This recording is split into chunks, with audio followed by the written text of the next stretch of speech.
325 वर्ष पहले उन्होंने कह दिया, गगन चढ़ाई रज पवन प्रसंगा, की चही मिलई नीच जल संगा।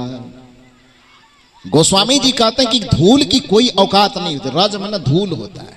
गगन चढ़ाई रज पवन प्रसंगा, कि एक रज धूल के कण की अपनी कोई हैसियत नहीं होती, कोई औकात नहीं होता है, जिसके कारण से सड़क पर चलने वाले हजारों लोग उस धूल के कण को जूते से रौंदते हुए चलता है कि नहीं चलता है।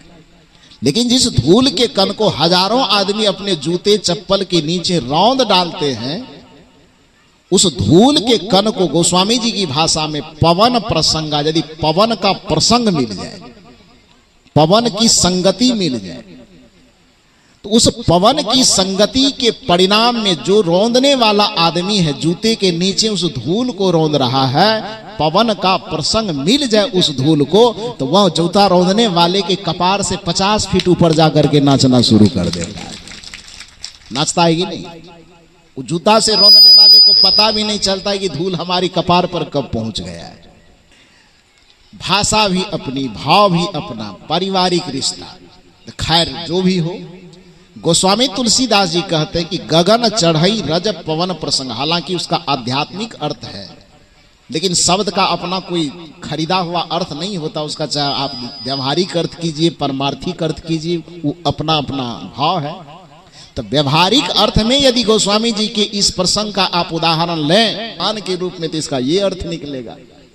और यदि सद्ज्ञान के रूप में इसका अर्थ करें, तब निर्वाण के रूप में इसका अर्थ करें, तब क्या होगा? तब इसका अर्थ यह होगा कि गगन चढ़ई रज पवन प्रसंगा, कीचही मिलई नीच जल संगा। कि जैसे एक धूल का कण जिस आदमी के चरण तले रौंदाता है, उसी आदमी के माथे पर तब नाचना शुरू कर देता है जब उसको पवन का, हवा का प्रसंग मिल जाता है।